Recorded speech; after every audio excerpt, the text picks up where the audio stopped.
Good morning friends, સજીવ વિશ્વમાં તમારા બધાનું સ્વાગત છે. પ્રીવિયસ લેક્ચરની અંદર મેં તમને ઓળખ વિધિ એટલે શું અને નામાધિકરણ શું એના વિશેની માહિતી આપી હતી. અને લેક્ચર પૂરો કર્યા બાદ મેં તમને નામાધિકરણની ડેફિનેશન આ રીતના આપી હતી કે નિયમોને અનુસરીને જે નામ પાડવાની વિધિ હતી એને આપણે નામાધિકરણ તરીકે ઓળખું હતું. ઓળખ વિધિની ડેફિનેશન આપણે શું આપી હતી કે જે નામ સાથે જે સજીવ જોડાયેલો છે એની અંદર જો એનું સચોટ વર્ણન હોય તો એને આપણે ઓળખ વિધિ તરીકે વાત કરી હતી. એટલે ઓળખ વિધિ એટલે એક પ્રકારનું તમારું આઈડેન્ટિફિકેશન છે. મેં તમને ઉદાહરણ દ્વારા આપ્યું હતું કે બાળકો તમે જ્યારે સ્કૂલે જાઓ છો ત્યારે જે તમે આઈડેન્ટિટી કાર્ડ જે હોય છે, આઈડેન્ટિટી કાર્ડમાં તમારું પણ નામ હોય છે, તમારું વંશજ નેમ પણ હોય છે, યાની કે તમારી અટક પણ હોય છે અને તમારી જાતિ સહિત કમ્પ્લીટ માહિતી એની અંદર આપેલી હોય છે. તમારું નામ, તમારા પપ્પાનું નામ, તમારી અટક જે હોય છે, તમારી ત્યારબાદ તમે મેલ છો કે ફિમેલ છો યાની કે જાતિની પણ એની અંદર માહિતી આપેલી હોય છે. આ તમારે થયું આઈડેન્ટિફિકેશન. અને નોમેનક્લેચરનો અર્થ થાય તમારું નામ, તમારું પેટ નેમ નહીં. રેડી? એ ખાસ યાદ રાખવાનું છે. પેટ નેમ જે છે એ શું છે અને વૈશ્વિક સ્તરે છે એક જ નામ સાયન્ટિસ્ટો શા માટે રાખે છે કે ભાઈ સાયન્ટિસ્ટોને એવી જરૂરિયાત શા માટે ઊભી થઈ કે કોઈ પણ વૈશ્વિક સ્તરે એક જ નામ હોવું જોઈએ. તો એના માટે મેં તમને કીધું હતું કે સાયન્ટિસ્ટો જે છે એને કન્ફ્યુઝન ઊભા થયા હતા કે ભાઈ ક્યાંક ડુંગળી છે ને પ્યાસ કે છે, ક્યાંક કાંદો કે છે, ક્યાંક ઓનિયન કે છે. તો એટલા માટે આપણે એનું વૈશ્વિક નામ રાખ્યું છે ઓપિયમ સેપા. રેડી? એટલે કોઈ પણ જગ્યાએ તમે ICBN ની બુકમાં તમારે જો ડુંગળીનું નામ તમે જોશો તો તેની અંદર તમને આ જ શબ્દ જોવા મળશે. અહીંયા કંઈ પ્યાસ કે કાંદો કે ડુંગળી કે ઓનિયન નહીં લખેલું હોય, ત્યાં શું હશે? આલિયમ સેપા કરીને જ લખેલું હશે. રેડી? એટલે આપણે નામાધિકરણના કન્ફ્યુઝન પણ રિમૂવ કર્યા, ઓળખ વિધિના કન્ફ્યુઝન પણ રિમૂવ કર્યા. અને આજે હું તમને એક નવો ટોપિક ભણાવવા જઈ રહી છું જેનું નામ છે ટેક્સોનોમી, વર્ગીકરણ. શા માટે તમે સાયન્સમાં એન્ટ્રી માર્યા પછી એ ગ્રુપ અને બી ગ્રુપ કેમ રાખ્યા છે? રેડી? અને આપણે ક્લાસિફિકેશન કહીએ છીએ. પણ આ તો આપણી રૂટીન લાઈફની વાત થઈ. પણ ફ્રેન્ડ્સ, આજે હું તમને સજીવ વિશ્વની અંદર શા માટે ક્લાસિફિકેશન કરી નાખ્યું છે, શા માટે ઘઉં બોલીએ છીએ તો ઘઉંના લક્ષણો દેખાય છે, કેમ તમારા મગજની અંદર મગના લક્ષણો નથી દેખાતા, શા માટે તમે બિલાડી શબ્દ બોલો છો તો એનો અવાજ મ્યાઉ મ્યાઉ આવે, એની આંખો આવી હોય છે, એની પૂંછડી આવી હોય છે, એને 4 પગો હોય છે, એવું જ કા મગજમાં આવે છે? કા કૂતરો નથી દેખાતો? શા માટે તમે માનવની વાત કરો છો તો તમને મનુષ્ય જ દેખાય છે? કાં તમને સૂક્ષ્મજીવ નથી દેખાતું? આ આપણો મેઇન એમ આજે છે કે આ વસ્તુ બોલીએ તો આજ કેમ ચિત્ર તમારા મગજમાં દેખાય છે. એટલે આજે આપણા મગજમાં જે કન્ફ્યુઝનો જે છે એ દૂર કરીએ છીએ. અને આ કન્ફ્યુઝન કઈ બાળકો મેં તમારા મગજમાં ઊભું નથી કર્યું. આના માટે આવા કન્ફ્યુઝનો ઊભા કરવાવાળા વ્યક્તિ છે આપણા સાયન્ટિસ્ટો. કારણ કે જ્યારે સૃષ્ટિનું સર્જન થયું હતું, મેં કીધું એ પ્રમાણે કેરોલસ લિનિયસ જે છે નામાધિકરણ કરતો હતો ત્યારે એના મગજની અંદર વિચારો આવ્યા, ભાઈ એને નામાધિકરણ કરી નાખ્યું, ઓળખ વિધિ કરી નાખ્યું. અને મેં તમને કીધું એ પ્રમાણે 17 થી 18 લાખ જેટલી જાતિઓ છે. જાતિઓ, સજીવો નથી બોલતી. હજી આની અંદર સજીવો વર્ડ બોલીશ તો એને મલ્ટીપ્લાય કેટલું બધું થશે કે જે તમે વિચારી નહીં શકો. અગણિત છે એમ કહીએ પણ તો પણ ચાલે. અને હજી કેટલી જાતિઓ શોધાવાની બાકી છે? જેટલી શોધાણી છે એનાથી તો ઘણી બધી જાતિઓ બાકી છે કે ભાઈ 17 થી 18 લાખ જેટલી જાતિ આપણે શોધી નાખી છે, પણ હજી 50 લાખથી 5 કરોડ હોવાનો અંદાજ છે. આ અંદાજ શા માટે એ પણ મેં તમને કીધું છે કે પર્યાવરણની અંદર કન્ટિન્યુઅસલી ફેરફારો થતા હોય છે. ધારો કે ભાઈ કોરોના વાયરસ આવ્યો છે તો આ કોરોના વાયરસમાંથી સમગ્ર વિશ્વ જ્યારે બહાર આવી જશે ત્યારે આપણે આપણી જાતને કંઈક અલગ રીતના જ સેટ કરી હશે. આ નવી જાતિનો ઉદ્ભવ થયો. એટલે આવા ફેરફારો જે છે એ પર્યાવરણમાં કન્ટિન્યુઅસલી, જેમ કેમ પણ આપણે જ્યારે કોરોના વાયરસ હતો એ પહેલા આપણે માસ્ક પહેરવાની ટેવ નહોતી. રેડી? આપણે બધા કામ જે છે એ આપણી રીતના કરતા હતા બહાર જઈને. તો આપણામાં આટલું ખાલી આવ્યું છે તો શું ફેરફાર આવ્યો છે? આપણે માસ્ક પહેરવા માંડ્યા છીએ, આપણે હેલ્થ વિશે કોન્શિયસ થઈ ગયા છીએ, આપણે ડિજિટલ ટેકનોલોજી દ્વારા આપણે આપણું કામ કરવા માંડ્યા છીએ, વર્ક ફ્રોમ હોમ કરવા માંડ્યા છીએ. રેડી? કે જે આ ટેકનોલોજીના માધ્યમથી જ તમે અને હું મળી શકીએ છીએ. આ ચેન્જીસ ખાલી 2 થી 3 મહિનામાં પ્રકૃતિએ ખાલી આટલો ચેન્જ કર્યો છે ને તો પણ આટલામાં આપણો આ ચેન્જ આવ્યો છે. તો તમે વાત કરો કોઈ પણ કુદરતી આફત છે એ આવે, પર્યાવરણમાં અચાનક ફેરફારો થાય. જે પહેલા આપણા પૃથ્વીનું ટેમ્પરેચર હતું એ અને અમુક વર્ષો બાદ જ્યારે ઓઝોન સ્તર સાવ રિમૂવ થઈ જશે ત્યારે તમે વિચારી શકો છો કે કેટલી નવી જાતિનું ત્યારે સર્જન થશે. આ બધા સાયન્ટિસ્ટોએ આટલી હદે વિચારી લીધું હોય છે. આપણે તો કંઈ વિચારતા જ નથી. આપણે આપણી નોર્મલ લાઈફમાં બિઝી હોઈએ છીએ. બસ આપણું કામ થઈ ગયું, બસ વાત થઈ પૂરી. શા માટે? કારણ કે આપણે સામાન્ય માણસ છીએ. અને જે સાયન્ટિસ્ટો છે અસામાન્ય છે. એટલે કેરોલસ લિનિયસ સૃષ્ટિનું સર્જન બાદ જ્યારે નામાધિકરણ અને ઓળખ વિધિ કરતો હતો ત્યારે એના મગજમાં આવો પ્રશ્ન ઉદ્ભવ્યો કે ભાઈ હું બધા જ સજીવના આ રીતના નામ આપીશ તો હું નામ કઈ રીતના ગોતીશ.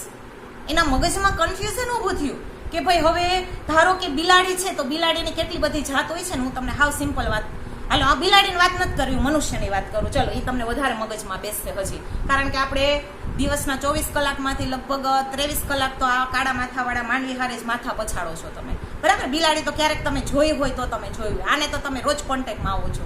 તો તમારી નજરમાં ધારો કે તમે જે જગ્યાએ રહ્યો છો, ચલો જે જગ્યાએ રહે છો, આપણે એટલા ક્ષેત્ર વિસ્તારની વાત કરું છું, હું અત્યારે સમગ્ર સૃષ્ટિની વાત નથી કરતી. તો એટલામાં તમે જે મનુષ્ય જોવો છે બધા એક સરખા છે? તમારા મગજને પ્રશ્ન પૂછો.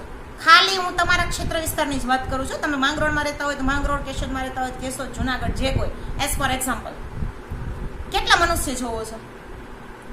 ખાલી આપણા એક હાથની 5 આંગળી છે ને, જુઓ. હા, મારા હાથની હું તમને બતાવું, સરખી છે નહીં ને? આ એક સજીવના ખાલી પાર્ટ છે, હું વાત કરું છું. સજીવના ખાલી પાર્ટ, આ 5 આંગળી છે ને, એની લંબાઈ પણ એક સરખી નથી. તો બાળકો, જે તમારો ક્ષેત્ર વિસ્તાર છે ને, એની અંદર તમે બધા મનુષ્યનું કમ્પેરિઝન કરજો. કોક ઠંડા હશે, કોક ગરમ હશે, કોક ખુશમિજાજવાળા હશે, કોક એકદમ હાઈ પાવરવાળા હશે, કોક જે છે સાવ શાંત. બધાના નેચર અલગ હોય છે. પછી એમાં પણ જાતિ તમે માર્ક કરો. આપણું ઇન્ડિયા વિવિધતા ભરેલું છે. જાતિઓ કેટલી છે? ખાલી હું મનુષ્યની જ વાત કરું છું. આપણે એની અંદર બધું આવી જાય છે. તમે નાના હતા ને ત્યારથી બાળકો આ ભણો છો. હું કંઈ તમને નવું અત્યારે કોઈ પણ પ્રકારનું કહેવા નથી જઈ રહી. બધું તમે ભણી ગયા છો. આ તો હું તમને ખાલી ચિત્ર બતાવવાની ટ્રાય કરું છું કે ભાઈ આવું ક્યારે આપણે અવલોકન કરતા જ નથી. પણ આવું અવલોકન કોણ કરે છે? સાયન્ટિસ્ટો કરે છે. એટલે કેરોલસ લિનિયસના મગજમાં આવી ગયું કે ભાઈ આટલી બધી જાતિ છે, હું નામાધિકરણ કેમ કરીશ? ખાલી એક મનુષ્યની વ્યક્તિગત વિચારતો હતો ને, તો એમાં પણ વિવિધતા જોવા મળી હતી. મેં જે તમને જૈવ વિવિધતા ટોપિકમાં આ બધું કરાવેલું છે, કારણ કે જેટલા મનુષ્ય તે તમારી નજર સમક્ષ જોયેલા છે, બાયોલોજીના વર્ડિંગ પ્રમાણે હું તમને કહું, બધાનો કદ અલગ હશે, બધાની રચના અલગ હશે, બધાની ઉંમર અલગ હશે, બધાના નિવાસ સ્થાન અલગ હશે, બધાની પ્રકૃતિ અલગ હશે. આવી ગયું બધું આમાં. એટલે ખાલી આ મનુષ્યની અને તમારા ક્ષેત્ર વિસ્તારની વાત કરી તો કેરોલસ લિનિયસે તો સમગ્ર સૃષ્ટિના સજીવો, જેની અંદર વનસ્પતિ, પ્રાણી, મનુષ્ય અને સૂક્ષ્મજીવ બધું આવી ગયું હતું. થયું કન્ફ્યુઝન ઊભું? સાયન્ટિસ્ટો કન્ફ્યુઝન ઊભું થાય એટલે ક્યારેય પણ બેસતા નથી. ત્યારે જે સાયન્ટિસ્ટ બને આપણે મૂકી દઈએ કે ભાઈ થઈ જશે, ચલો ને કાલે વાત. એટલે આપણે સામાન્યમાં આવીએ છીએ. અને સાયન્ટિસ્ટો ક્યારેય પણ નથી બેસતા જ્યાં સુધી એના પ્રશ્નનો જવાબ ન મળે ને ત્યારે. આ લગભગ સાયન્ટિસ્ટોએ પોતાની આખી જિંદગી એક સંશોધનમાં કાઢી રાખે છે બાળકો. આપણે ઇઝીલી પૂરી કરી નાખીએ છીએ. એટલે એટલા માટે સાયન્ટિસ્ટ બન્યા હોય છે. અહીંયા DR શબ્દ લાગે ને, બહુ મોટો શબ્દ છે. PhD કરી અને DR લગાડવું અને સ્પેશિયલાઇઝેશન કરવું નોર્મલ વ્યક્તિ ન કરી શકે. કેરોલસ લિનિયસના મગજમાં આવો પ્રશ્ન આવ્યો કે નહીં, આ કન્ફ્યુઝન ઊભું થયું છે, હું શું કરીશ? હજી તો એને પોતે જ્યારે જીવતો હતો ત્યારે થોડીક જ જાતિ હતી. હજી તો આ બધું કન્ફ્યુઝન કેટલું વધી ગયું બોલો. એને આ ટેક્સોનોમી ન શોધી હોત તો હું તમને લેક્ચર પૂરો થશે ત્યારે હું સમજાવીશ. આ જો ન શોધાણી હોત ને તો શું થાત? અત્યારે હું તમને ખાલી અને ખાલી, તમે વિચાર કરો, તમે મારી સામે બેઠા છો ક્લાસમાં, હું તમારી સામે ક્લાસમાં જ લેક્ચર લઉં છું. હવે મારા ક્લાસમાં હું બાયોલોજી લઉં છું, મારો લેક્ચર કદાચ સેટ થતો હોય તો પૂજા મેડમ શું કહેશે તમને? ધારો કે તમે ફિઝિક્સ કેમેસ્ટ્રીનો લેક્ચર ભણતા હો તો તમારે બધાને ભેગા બેસવાનું હોય છે, બરાબર. જેવો બાયોલોજીની લેક્ચર ચાલુ થશે ને એટલે પૂજા મેડમ જે છે ને એ કહેશે ટ્યુટરને કે ભાઈ બી ગ્રુપ ને એ ગ્રુપ જુદા કરી નાખો. જો હું આપણા તમારા ક્ષેત્ર વિસ્તાર, હું ખાલી ક્લાસની જ વાત કરું છું, તમારી ફિલ્ડની જ વાત કરું છું, આપણે બીજાનું નથી વિચારવું. શું કહેશે ટ્યુટર સીધો? ત્યાં આવીને કહેશે ચલો એ ગ્રુપ વાળા સામેના ક્લાસમાં જાઓ, બી ગ્રુપ વાળા. આ થયું વર્ગીકરણ. આ શું થયું? ટેક્સોનોમી. વિભાજન કરી નાખ્યું. બી ગ્રુપ એટલે ખાલી બાયોલોજી વાળા, એ ગ્રુપ એટલે મેથ્સ વાળા. આ સાયન્સ, આ આપણી ટેક્સોનોમી. બી ગ્રુપ બોલ્યા એટલે હા બાયોલોજીના જેટલા સ્ટુડન્ટ્સ આવી ગયા, જેમાં નામ નહીં બોલવા પડે કારણ કે ટ્યુટરને કઈ નામ નથી આવડતા. ધારો કે હું જેમ કહું કે ભાઈ મારો બાયોલોજીનો સ્ટુડન્ટ આમાં કોમ છે, મને ન ખબર હોય. બી ગ્રુપ બોલી ગયા એટલે મને ખબર પડી ગઈ કે તમે ભાઈ મારા સ્ટુડન્ટ છો. એ ગ્રુપ બોલે એટલે મેથ્સ વાળા સરને ખબર પડી ગઈ હા મારા સ્ટુડન્ટ છે. જો આ કન્ફ્યુઝન, ખાલી આટલા એક ક્લાસનું કન્ફ્યુઝન હતું ને, આ કન્ફ્યુઝન ટેક્સોનોમીએ દૂર કર્યું છે. રેડી? તો આ સજીવ સૃષ્ટિ આપને ખબર જ છે, અજાયબીઓથી ભરેલી છે, વિવિધતાઓથી ભરેલી છે. એટલે આને કહેવામાં આવે છે જૂથ વહેંચણી. આ શું થયું? જૂથ વહેંચણી.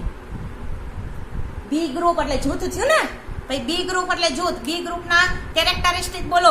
ચલો બોલવા માંડો બી ગ્રુપના, કે ભાઈ બાયોલોજી રાખેલું હશે, સાયન્સનો સ્ટુડન્ટ છે, કારણ કે બી ગ્રુપ જે છે 11 સાયન્સમાં એન્ટ્રી મારો પછી જ આવે છે.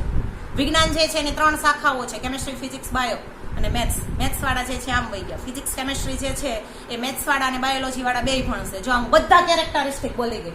ખાલી મેં જૂથ વહેંચણી કરી નાખી હતી ને, એમાં ટોટલી કેરેક્ટરિસ્ટિક આવી ગઈ. એટલે જ મેં લેક્ચરની શરૂઆત કરી હતી કે ભાઈ બિલાડી શબ્દ બોલો ને એટલે બિલાડીના લક્ષણો દેખાય છે, માછલીના લક્ષણ આપને ન દેખાય. અને માછલી બોલો તો માછલીનો આખો સમુદાય તમને દેખાશે કે ભાઈ એની ઉપર ભીંગડા હોય છે, એમાં ઝાલરો હોય છે. માછલી જે છે એ પાણીમાં જ રહી શકશે, ઘરમાં નહીં રહી શકે. ઘરમાં રાખવી હશે તો તમારે માછલી ઘરે ને એન્વાયરમેન્ટ તમારે પૂરું પાડવું છે.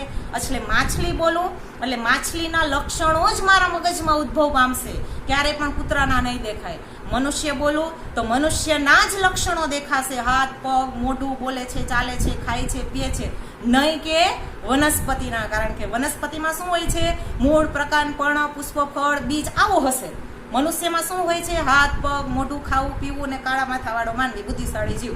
વનસ્પતિમાં આ નથી હોતું. થઈ ગયા. આ જૂથ વહેંચણી કેરોલસ લિનિયસે આ રીતના સંશોધન એનું આગળ વધાર્યું હતું કે ભાઈ આવા કન્ફ્યુઝનો તો થવાના જ છે. હજી તો મેં ખાલી નામાધિકરણ ને ઓળખ વિધિ સુધી પહોંચ્યો ત્યાં મને કન્ફ્યુઝન આવવા માંડ્યા છે. તો હું ગયા પછી શું થશે? એટલા માટે એને આ એક નવી વિદ્યા જે છે, આ વિદ્યાનું એને સંશોધન કરી નાખ્યું કે જેને વર્ગીકરણ. અને બાળકો કઈ 11-12 માં જ તમારા ભાગ પડ્યા છે એવું નથી. ધારો કે તમે પહેલા ધોરણમાં ભણતા હતા, રેડી? તો એમાં આપણે લખતા હતા કક્ષા 1 અ, કક્ષા 1 બ, કક્ષા 1 ડ હતું ને. ગુજરાતીમાં અ બ ક ડ કહેતા. હવે આપણે થોડાક મોડર્ન થઈ ગયા છીએ એટલે ABCD કહીએ છીએ. આપણે એમ કહીએ છીએ કે અમારો પહેલું ધોરણ છે ને, અમારી સ્કૂલ તો એવડી મોટી છે ને કે ભાઈ અમારા પહેલા ધોરણમાં તો 5 કક્ષાઓ છે. જો આ કક્ષા, જૂથ, બધા પહેલા ધોરણના સ્ટુડન્ટો હતા, પણ એક ક્લાસની અંદર એ જે વસ્તી છે એનો સમાવેશ થઈ નહોતો શકતો. એટલા માટે એને શું કરી નાખ્યા હતા? વહેંચી નાખ્યા હતા. તો અત્યારે આપણે એવી વહેંચણી કરે કે ભાઈ ક્લાસ પહેલો છે ને એની અંદર એ જે છે ને એની અંદર એકદમ હોશિયાર સ્ટુડન્ટો ભર્યા છે. એનો બીજો વર્ગ કર્યો ને એની અંદર મીડિયમ સ્ટુડન્ટો ભર્યા છે. ત્રીજો છે ને એમાં ડબલા ભર્યા છે. ચોથો છે ને એમાં મસ્તીખોરને જ ભરી દીધા છે. હોશિયાર છે, ભણવામાં હોશિયાર છે, નો ડાઉટ, પણ મસ્તીખોર છે થોડા. જો આ કેટલું જે વર્ગીકરણ વિદ્યા છે એને આપણી લાઈફ કેટલી ઇઝી કરી નાખી. એટલે આ રીતના જે સાયન્ટિસ્ટો છે, જેને આપણે આપણી ભાષામાં તો બાયોલોજીસ્ટ કહીએ છીએ. આ તો મેં તમને ઉદાહરણ બેસાડ્યું. હવે હું તમને ડેફિનેશન લખીશ એટલે તમે શ્યોરલી લખી શકશો, કોન્ફિડન્સથી લખી શકશો અને બધા જ કેરેક્ટરિસ્ટિક કહી શકશો. તમારી ટેક્સ્ટબુકની અંદર પેજ નંબર 7 ઉપર તમને વર્ગીકરણ વિદ્યા યાની કે ટેક્સોનોમીનો ટોપિક આપેલો છે કે જેની અંદર થિયરી તમારે આ રીતના લખવાની છે કે જે સાયન્ટિસ્ટો છે એને જ્યારે ઓળખ વિધિ અને નામાધિકરણ કરવું જ્યારે બધા જ સજીવો માટે પોસિબલ નહોતું, ત્યારે તેને વર્ગીકરણ વિદ્યા યાની કે ટેક્સોનોમી જે છે એનું સંશોધન કર્યું.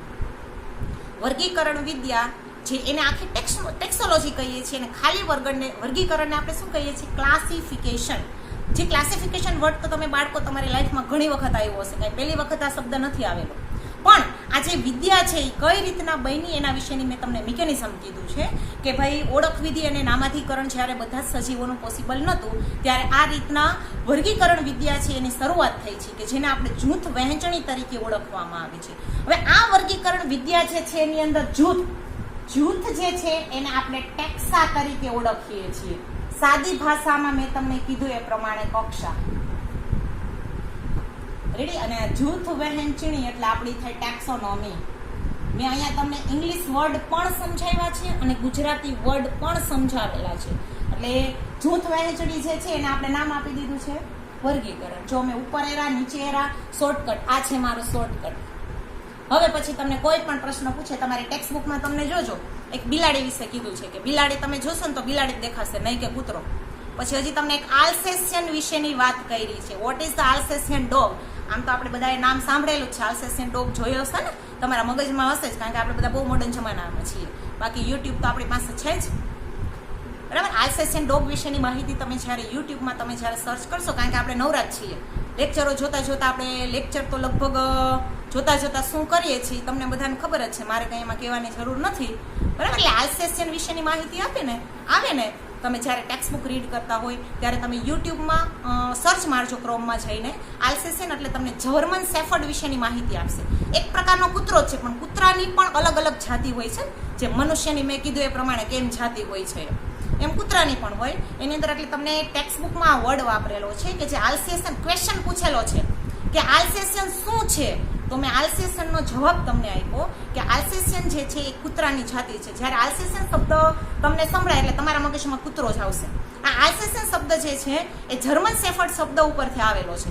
જ્યારે પ્રથમ વિશ્વયુદ્ધ જ્યારે 1977માં જ્યારે થયું હતું ત્યારે આ જે જર્મન શેફર્ડ જે છે એની ઇંગ્લિશ લેંગ્વેજ જે છે એ ચેન્જ કરી અને એમાંથી આલ્સેશિયન કરી નાખ્યું હતું. એટલે તમારે બાળકો કાંઈ યુટ્યુબ ખોલી અને સર્ચ કરવાની કંઈ જરૂર નથી, મેં તમને માહિતી આપી દીધી છે. બાકી તમને એમાં કંઈ થોડું ઘણું આગળ પાછળ લાગતું હોય તો તમે તમારી રીતના સર્ચ મારી લેજો. રેડી. આ જૂથ વહેંચણી થઈ. મારું તમને ખાલી કહેવાનું એમ છે કે આલ્સેશિયન શબ્દ સંભળાય એટલે તમને કૂતરાની જે જાતિ છે એ મગજમાં આવી જશે. રેડી. આ થઈ આપણી જૂથ વહેંચણી યાની કે વર્ગીકરણ વિદ્યા એટલે શું, એની મેં ડેફિનેશન તમને આપેલી છે. તો વર્ગીકરણ વિદ્યાની ડેફિનેશન તમારે આ રીતના આપી શકીએ. આપણી બાયોલોજીની ભાષામાં હું તમને સમજાવું છું કે વર્ગીકરણ વિદ્યાની વ્યાખ્યા શું થશે, તો કે સમાન ગુણધર્મો ધરાવતા સજીવોનો એક વર્ગક બનાવવામાં આવે છે. હવે જો હું થિયરિટિકલ ડેફિનેશન લખી રહી છું, સમાન ગુણધર્મો ધરાવતા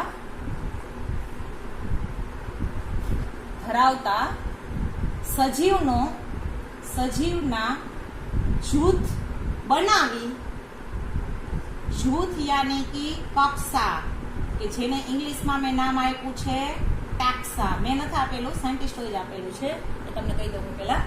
સમાન ગુણધર્મો ધરાવતા સજીવોનો એક જૂથ બનાવી અને તેની અર્થકારક જૂથ વહેંચણી કરવામાં આવે છે. જૂથ વહેંચણી કરવાની જે વિદ્યા છે તેને વર્ગીકરણ વિદ્યા તરીકે ઓળખવામાં આવે છે.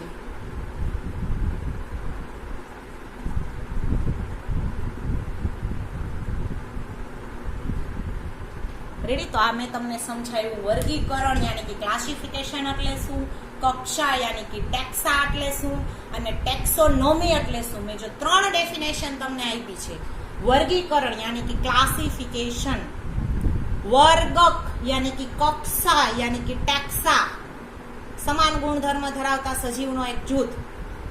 વર્ગીકરણ વિદ્યા યાની કે ટેક્સોનોમી, અર્થકારક જૂથ વહેંચણી કરવાની જે વિદ્યા છે તેને આપણે વર્ગીકરણ વિદ્યા યાની કે ટેક્સોનોમી તરીકે ઓળખવામાં આવે છે. રેડી. એટલે બાળકો આજના લેક્ચરની અંદર મેં તમને એ વસ્તુ સમજાવી કે જ્યારે નામાધિકરણ અને ઓળખ વિધિ કરવી જ્યારે પોસિબલ નથી ત્યારે આ રીતના અર્થકારક એક જૂથ વહેંચણી કરી નાખી કે જેને આપણે વર્ગીકરણ વિદ્યા. એટલે હવે આપણે ફિક્સ થઈ ગયું, ધારો કે માછલી બોલે તો તમારા મગજમાં આવી ગયું એના શરીર ઉપર ભીંગણા છે, એને ઝાલરો હશે, ત્યારબાદ એ પાણીમાં રહેતી હશે. રેડી. આ રીતના એક જૂથ બોલાઈ ગયું એટલે એની અંદર બધું અવરાઈ ગયું. ધારો કે હું મનુષ્યની વાત કરું તો મનુષ્યની અંદર ટેક્સ્ટ બુકમાં આપેલું છે, આને બાહ્ય કર્ણપલવ કહેવાય. આ શું છે? આપણે સિમ્પલ ભાષામાં આપણે કાન કહીએ છીએ, પણ આપણા કાન આ રીતના બાર હોય છે. સસ્તન સમુદાય, મનુષ્ય જે છે કેમાં આવે? સસ્તન સમુદાયમાં. ગાય છે પણ સસ્તન સમુદાયમાં આવશે. ગાય, ભેંસ, બકરી બધાના માર્ક કરજો. આ જે કાન છે ને આ રીતના હોય છે. બાકી તમે સાપ જોશો તો સાપ શું સાંભળતો નહીં હોય? કે નહીં, સાપને કાન હોય જ છે, પણ એને શું હોય? અંતઃકર્ણ હોય છે. એને આપણે આ રીતના બાહ્ય કર્ણપલવ નથી હોતા. એટલે ટેક્સ્ટ બુકની અંદર તમારે આવા વર્ડ વાપરેલા છે કે ભાઈ મનુષ્ય જે છે સસ્તન સમુદાયના જે સભ્યો છે, આ સસ્તન સમુદાયના બધા જ સભ્યોમાં આ રીતના બાહ્ય કર્ણપલવ, શરીર પર વાળ જોવા મળે છે. જે આપણી સ્કિન ઉપર વાળ હોય છે ને, એટલે આ આપણા સમુદાય જે છે, સસ્તન સમુદાય જે છે એનો આ ગુણધર્મ છે.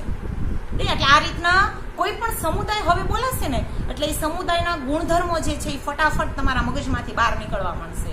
એટલા માટે સાયન્ટિસ્ટોએ જે છે આ રીતના આજે કોઈ પણ આપણું જે બાયોલોજી છે એને ઇઝી બનાવવા માટે આ રીતની વર્ગીકરણ વિદ્યા જે છે એનો વિકાસ કર્યો હતો. એટલે ઓળખ વિધિ, નામાધિકરણ બધાનું પોસિબલ નહોતું, એટલે એક નવી વર્ગીકરણ વિદ્યા જે છે આપણા સાયન્ટિસ્ટોએ અપનાવી હતી. તો બાળકો, આજે મેં તમને વર્ગીકરણ વિદ્યા વિશેની માહિતી આપી.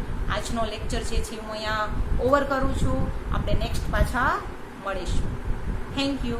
આનો સ્ક્રીનશોટ તમારે શોર્ટમાં લેવો હોય તો લઈ લો.